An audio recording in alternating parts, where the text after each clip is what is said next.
Welcome back to the catch up here on Cris Cyborg's YouTube channel. I am James Lynch. That is not Cris Cyborg. Instead, we are joined by some royalty here, the interim bantamweight champion Raufeon Stots here on the program. Raufeon, how are you, man?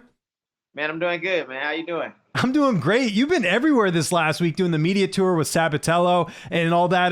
How was that? Because, I mean, we've been doing interviews for a long time. You've never had that type of exposure. How was it getting to do MMA Hour and traveling around last week? Yeah, that was like super cool, man. It was definitely like one of the highlights of my career, just being able to just go from place to place and, talk to Sabatello, even like interact with him, like I haven't been able to do with a lot of the guys. It was pretty cool. I had fun pretty much the whole time. Yeah, it looked like you did, man. How nice is it now to finally get the recognition? You've been a really outstanding fighter throughout your career, and you've never got this type of push. How cool is it for it all to sort of come together now?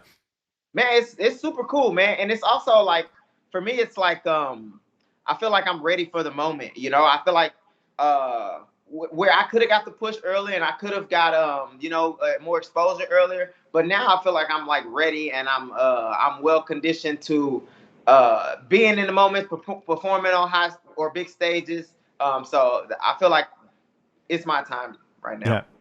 So I got to ask on the MMA Hour, Sabatello grabs the belt. You guys almost get into it. How close were you guys to coming to blows? I know you're not the type of guy to do that, but it looked pretty intense there. Yeah, I'm normally not, but instinct kind of take over. You know what I mean? When he comes and he approaches me. So I was about to throw blows, but no lie, Ariel Helwani's like voice when he was like, no, guys, please, no, guys. Like the panic in his voice like brought me back to be like, hey man, don't don't fight this guy in this guy's office in this, you know what I mean, on this stage. Like that's not the kind of message I want to send. But man, I definitely don't like Sabatello, so it's easy for me to get or go there with him. What about camp? I know the fight's a ways away. I forgot to mention that on the top, December 12th. It's going to be right around the corner. December 9th. In sort of looking at camp and everything, where are you going to be doing your camp? Because I know last time it was Extreme Couture, because initially you were supposed to fight Pettis. What's camp looking like from now until December 9th? Yeah, so I moved to Houston recently. Actually, not recently. Last year, in August, before my Magomed fight. So I've been trying to transition my camp to Houston. And I'm just now start working with Eve Edwards. I've developed kind of some people around me where I can like do most of my camp in Houston. So, which is good for me because I don't have to travel. I got family here. You know what I mean? But I'll still do like maybe a week kind of in Vegas. I'm still not doing I'm not doing anything at Rufus Sport just because Sergio's hurt and a lot of my training partners are kind of not there. So so most of the camp I'm doing in Houston. And you work with Adrian Yanez. I know he's based out of there as well. Yeah, a lot of my work is actually with Adrian Yanez. I work with him, Matt Schnell, Cameron Smotherman, a lot of like up and comer guys. Like I said, Eve Edwards. So a lot of my camp. I mean, he's like one of my main training partners. Yeah, I just got done sparring with him today. Oh, cool. Today. Good timing. You going to get any work in with Corey Sandhagen? I know he's got his main event coming up in a few weeks, but I know you two have linked up in the past. Any plans for that for your fight? Yeah, my plan is I was supposed to go out and help him for this camp. I got some family stuff going on that I couldn't make a trip out there. But yeah, hopefully I can make a trip either before or after this camp, or if he comes down, that'd be perfect. It's getting hard for me with the family to like make a lot of trips away. But yeah, I love Sandhagen. I feel like he pushes me every time, we train. He's a good training partner with a good martial artist mindset. So yeah, anytime Sandhagen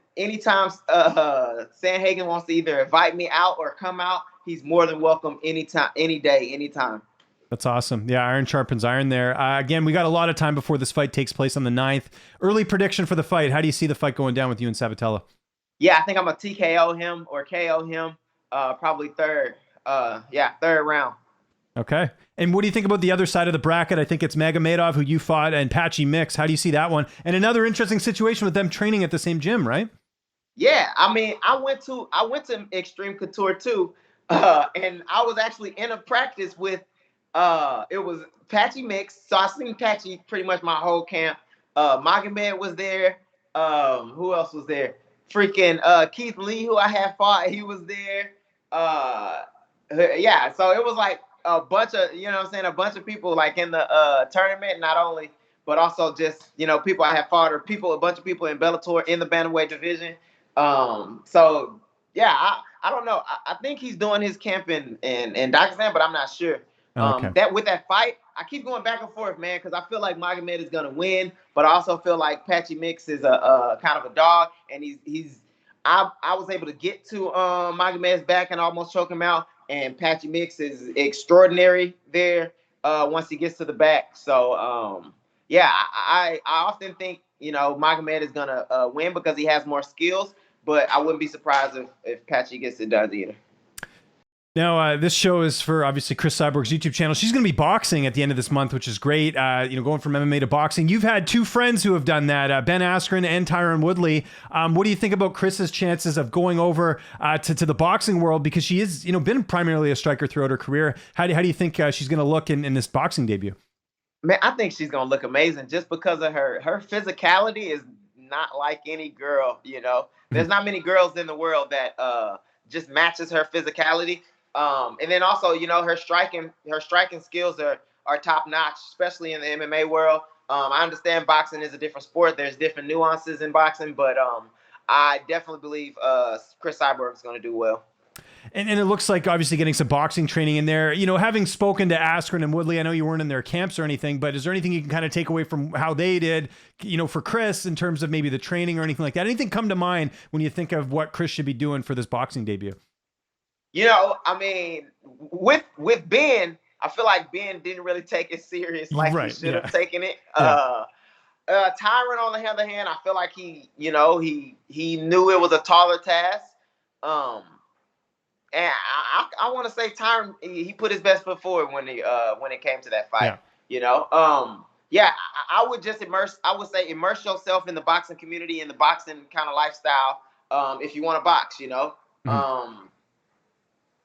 Yeah, that's all. No, I was going to say great advice there. Great advice there. Yeah, for someone who hasn't even done it. So that's kind of interesting.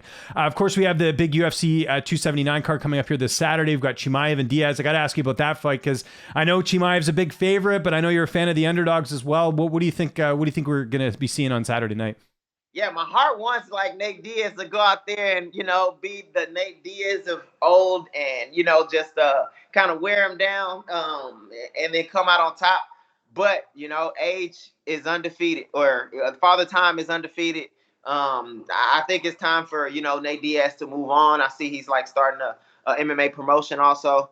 You know, so I definitely think Chimeave is also hot right now. I mean, Chimeave is really good. So I feel like he's going to come away with the win. And then the co-main event, a bit of an odd one as well. Tony Fergusson moving up to 170 to fight Li Jingliang. What do you make of that fight with Tony trying a new weight class? Yeah, I mean, I feel like it's good for Tony. He's long, he's big for 55. I feel like he does cut a lot of weight. I feel like it's real soon though for him to go up a weight class. And Ling isn't like you know, just he's probably close to being top 15 if I'm not mistaken. Yeah, no, you're right. Yeah. So it's a tough challenge, you know. It's probably the right challenge to make. You don't want to go like right into the deep end because that's where he was at a 55 weight division. So it's an interesting fight, but it kind of makes sense. Who do you think takes it? I think Lee's a big favorite right now, like a 2-1 favorite or something. Yeah, I would go with Lee. I would go with Lee too. Yeah, I think the size is going to be. You know, I always think when a guy's moving up a weight class and you have someone that's fought in that weight class that's used to dealing with those fighters, it is a difference, right? Like it would be like, yeah. And that's what I'm saying. I feel like it wasn't too long ago he was a 55, you know, and you're just like you're not making it really a transition. You're still in the process of transitioning, so this might be a tough one for you. You know, I don't know. Well said. How are the kids doing? I'm sure it's nice to be home, back in family life, so to speak. School's right around the corner. My kid's going into kindergarten this week, so I can relate. How's everything going with you? Yeah, everything's going good. I got a 4-year-old and I got a 1-year-old. The 4-year-old is doing good. You know, he's in the school. The 1-year-old baby, he's got an attitude, and you know, I'm starting to realize, you know, why the second is a bit of, you know, it's problems because I forget kind of what I had to do for discipline with the second one, or I just don't have time or just don't want to do it. Because the little baby got an attitude. This little fat baby, he got an attitude, and we got to fix that. But other than that, you know, they're amazing. They're really good kids. Awesome. Raufeon, thanks so much for doing this, man. We're looking forward to the fight. It's coming up here December 9th, Bellator 289. If there's anyone you want to thank, any sponsors or any social media you want to plug, I'll give you the last word. Yeah, I want to thank one of my sponsors, Zero Shoes. You know, I do everything. I have 2 pairs of them. Dude, they're amazing. The flat-footed shoes, right? Yeah, they're amazing. I know. Man, they helped me a lot, too, for, like, training my feet, because I didn't realize, you know, how much I was being supported by, like, regular shoes or, like, cushioning in shoes. So, they really, I feel like helped me a lot, you know, with my balance, my stability, everything that I do with martial arts. So I want to give a shout out to them.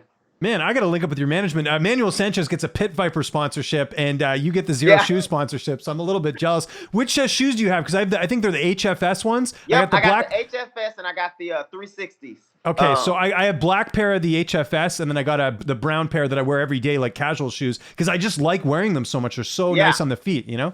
Yeah, hell yeah. That's what's up, man. There we go. There we go. That's good stuff.